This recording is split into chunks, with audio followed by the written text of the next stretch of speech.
Oke teman-teman, selamat datang kembali di channel Perjuangan IP CPNS teman-teman. Kali ini kita akan membahas part 20 ya teman-teman. Sebelumnya kita sudah membahas part 19 Curi Start Belajar TWK CPNS 2026. Oke, kita soal nomor 1 teman-teman. Serbuan produk pakaian bekas impor ilegal atau thrifting dan barang konsumsi murah dari platform niaga digital asing membuat omset perajin konveksi dan UMKM lokal di berbagai daerah anjlok drastis hingga terancam gulung tikar dan melakukan PHK massal. Sikap pembelaan negara di bidang ekonomi yang paling konkret ditunjukkan oleh masyarakat konsumen adalah A. Menuntut pemerintah menutup seluruh akses pasar perdagangan internasional secara permanen. Yang B. Secara sadar mengutamakan pembelian dan pemakaian produk fashion lokal.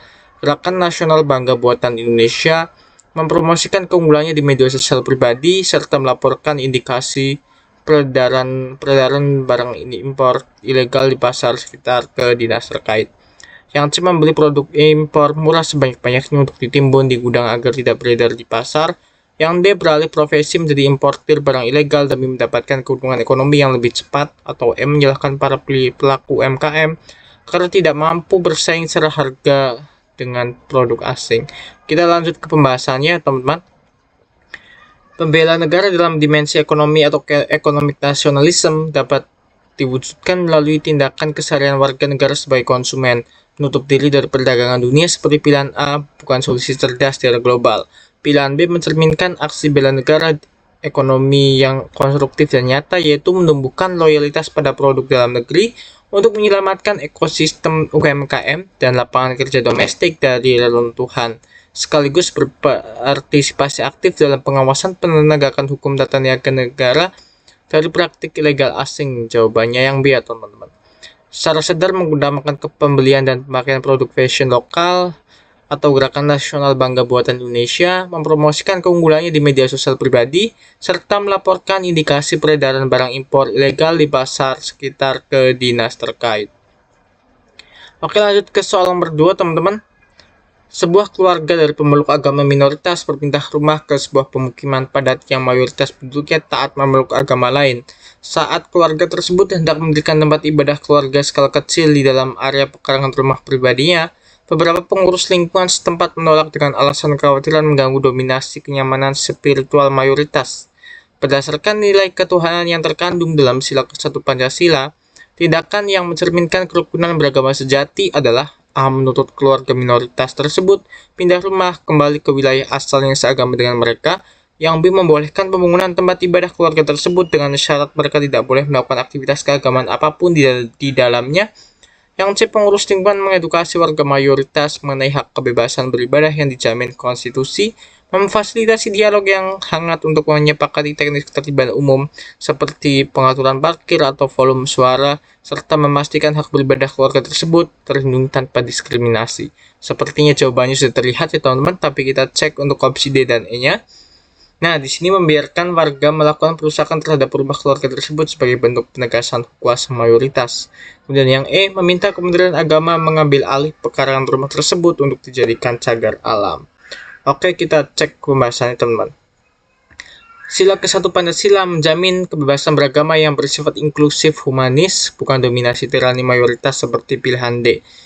Atas minoritas atau pengusiran sosial pilihan A. Keadilan ketuhanan menuntut penghormatan atas hak asasi spiritual setiap individu untuk beribadah di ruang privat atau domestik mereka. Pilihan C mencerminkan pengamalan esensi Pancasila, yaitu menyelesaikan ketakutan sosial melalui komunikasi dialogis, mengedukasi masyarakat tentang toleransi konstitusional, dan mengakomodasi kepentingan ketertiban umum tanpa memberangus hak paling dasar manusia untuk menyembah Tuhannya. Jadi jawabannya yang C teman-teman. Seperti yang sudah terlihat, pengurus lingkungan mengedukasi warga mayoritas mengenai hak kebebasan beribadah yang dijamin konstitusi, memfasilitasi dialog yang hangat untuk menyepakati teknis ketertiban umum seperti pengaturan parkir atau volume suara, serta memastikan hak beribadah keluarga tersebut terlindungi tanpa diskriminasi. Oke, next ke soal nomor 3 teman-teman.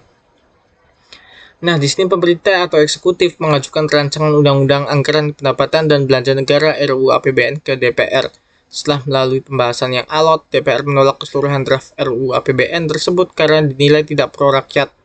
Berdasarkan ketentuan konstitusional pasal 23 ayat 3 UUD 1945, implikasi hukum ketatanegaraan yang terjadi adalah pemerintah otomatis bubar dan presiden harus segera meletakkan jabatannya pada hari itu juga. Yang B. Pemerintah menjalankan anggaran pendapatan dan belanja negara tahun yang lalu atau APBN tahun sebelumnya untuk menjamin kelangsungan pelayanan publik dan roda pemerintahan negara tidak lumpuh. Yang C. Negara berjalan tanpa menggunakan anggaran sama sekali hingga DPR mengubah keputusannya. Yang D. Presiden berhak mengeluarkan peraturan pemerintah pengganti undang-undang atau Perpu untuk memaksa APBN baru tersebut berlaku sepihak. Yang E. Mahkamah Agung mengambil alih kewenangan pengelolaan keuangan negara untuk sementara waktu. Oke, next kita ke pembahasannya, teman-teman.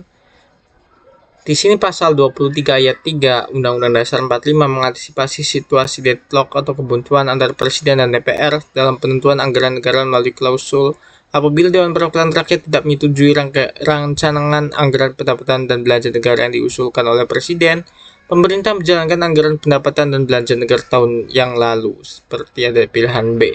Aturan ini dirancang demi menjaga stabilitas nasional agar pelayanan publik, gaji pegawai negara, pengeluaran kesehatan, dan pertahanan negara tetap berjalan normal meski terjadi konflik politik legislasi di parlemen. Oke, jadi jawabannya yang B, teman-teman. Pemerintah menjalankan anggaran pendapatan dan belanja negara tahun yang lalu atau APBN tahun sebelumnya untuk menjamin kelangsungan pelayanan publik dan roda pemerintahan negara tidak lumpuh. Next ke soal nomor 4, teman-teman. Soal nomor terakhir di part 20. Kongres Pemuda II pada tanggal 28 Oktober 1928 menghasilkan ikrar Sumpah Pemuda yang monumental. Keberhasilan terbesar dari peristiwa sejarah ini jika dikaitkan dengan strategi perjuangan melawan kolonialisme Hindia Belanda adalah A. Keberhasilan pemuda membeli persenjataan modern dari negara-negara Eropa untuk perang terbuka. Yang B. Terjadinya lompatan paradigma perjuangan dari yang semula bersifat kedaerahan primordialisme kaku seperti Yong Java, Yong Sumatera dan Bon melebur menjadi satu kesatuan visi kebangsaan yang utuh, satu tanah air, satu bangsa, satu bahasa, yaitu bahasa Indonesia yang melipat gandakan kekuatan perlawanan nasional. Seperti jawabannya udah terlihat, teman-teman. Yang C. Pembubaran seluruh organisasi keagamaan di wilayah Nusantara secara paksa oleh pemuda. Yang D. Keberhasilan membujuk Gubernur Jenderal Belanda untuk mundur dari jabatannya secara sukarela. Kemudian yang E. Penetapan bahasa Jawa sebagai bahasa resmi tunggal perjuangan nasional. Oke, teman-teman. Kita lanjut ke pembahasannya ya. Sebelum tahun 1928, perjuangan bangsa Indonesia mudah dipatahkan oleh Belanda karena menerapkan strategi divide et impera atau politik pecah belah. Memanfaatkan sifat perjuangan yang masih lokal, terkotak-kotak, dan primordial. Nilai sejarah terbesar dari Sumpah Pemuda pilihan B adalah kesadaran geopolitik untuk menanggalkan ego kesukuan dan kedaerahan demi meleburkan diri ke dalam satu identitas baru yang inklusif, yaitu Indonesia. Transformasi identitas kolektif inilah yang menjadi fondasi utama integrasi perjuangan nasional menuju kemerdekaan 1945. Oke, jadi jawabannya yang B ya, teman-teman.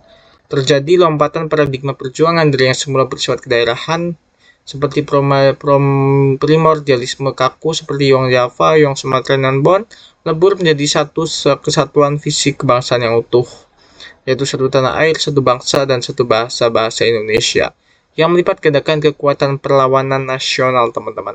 Oke, teman-teman, sekian pembahasan part 20 kita. Semoga apa yang disampaikan bisa bermanfaat untuk teman-teman sekalian. Jangan lupa untuk like, komen, dan share, teman-teman. Sekian, terima kasih.